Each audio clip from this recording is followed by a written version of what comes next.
Buen día, mi nombre es Harrison Ospina. Esta es una actividad de reconocimiento inicial para la materia Bases de Datos Básicas. Soy del CEAT José Acevedo y Gómez.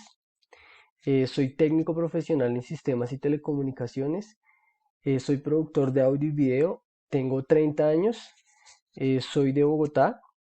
Actualmente me desarrollo como apoyo a la gestión en la Oficina de Tecnologías de la Información de Prosperidad Social DPS, dando inicio al desarrollo de la actividad. Pues la evolución histórica de las bases de datos inicia en 1884 con Hernán Hollerith, que creó la máquina automática de tarjetas perforadas, siendo nombrado el primer ingeniero estadístico de la historia. Hay que tener en cuenta que para esta época los censos se realizaban de forma manual, entonces este invento fue muy innovador. En 1950, la creación de las cintas magnéticas, entonces sus principios se atribuyen al inglés Orlin Smith.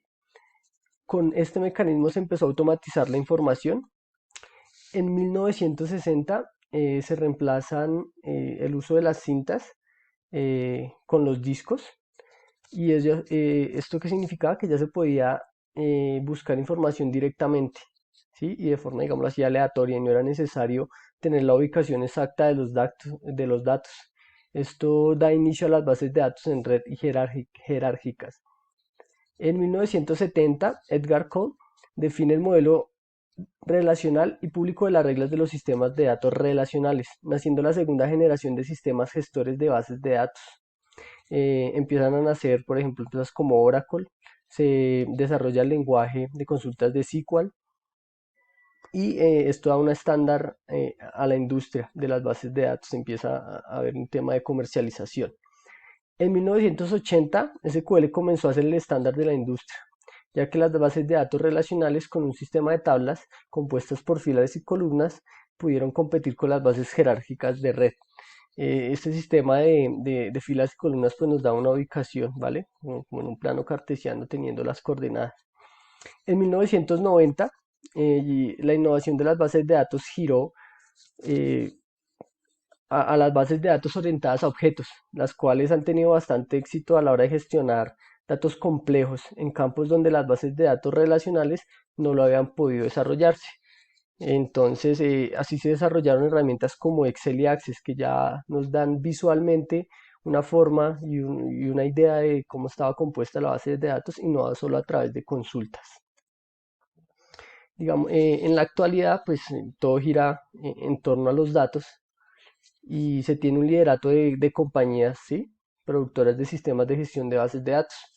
Actualmente se puede hablar de IBM, Oracle y Microsoft, entre otros, ¿sí? Como también lenguajes de programación como .NET, Java y Visual, lo que permite a que estos gestores sean más amigables con el usuario y de gran capacidad de almacenamiento y manejo de información. En la actualidad también manejamos los servicios en la nube.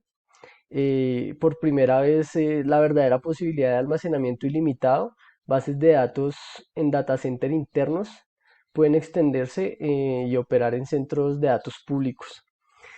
Por ejemplo, Microsoft SQL Azure es uno de los mejores ejemplos.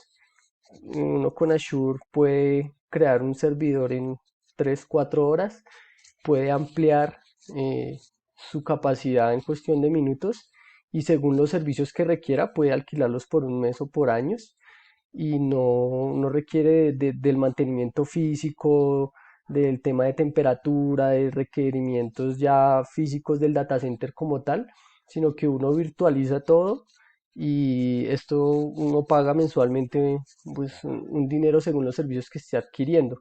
Pues esto es una ventaja muy grande para empresas que de pronto están iniciando y no tienen el músculo económico para pagar infraestructuras de un data center complejo y con todos los requisitos.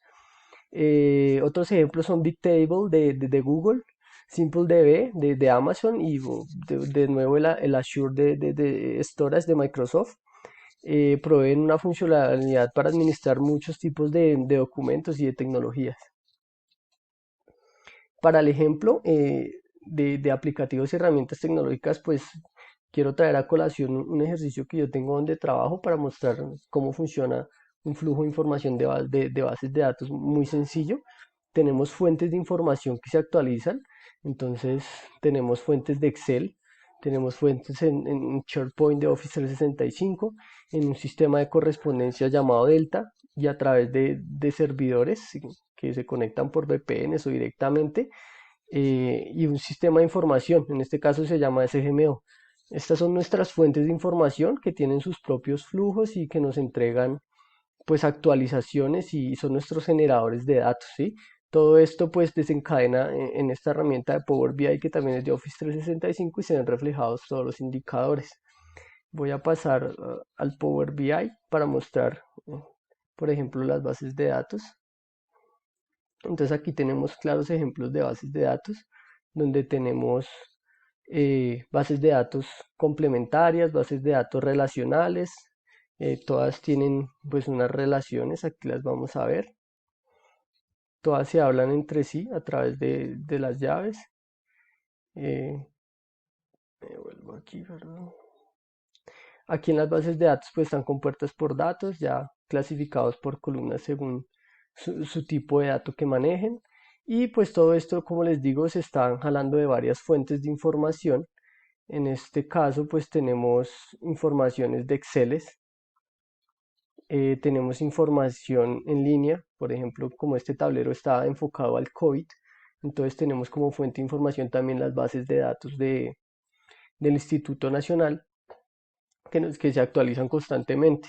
Y esto nos da como resultado pues el tablero que les estoy mostrando, que pues bueno, digamos no venía el caso en cuanto al manejo gráfico y eso, pero este es el resultado de en manejos de bases de datos y me parece un ejemplo súper claro que todas estas cifras son conteos, son sumas, son operaciones y son algoritmos que nos dan estas estadísticas en cuanto a casos COVID con respecto a horas de infraestructura, que es lo que yo manejo en donde trabajo.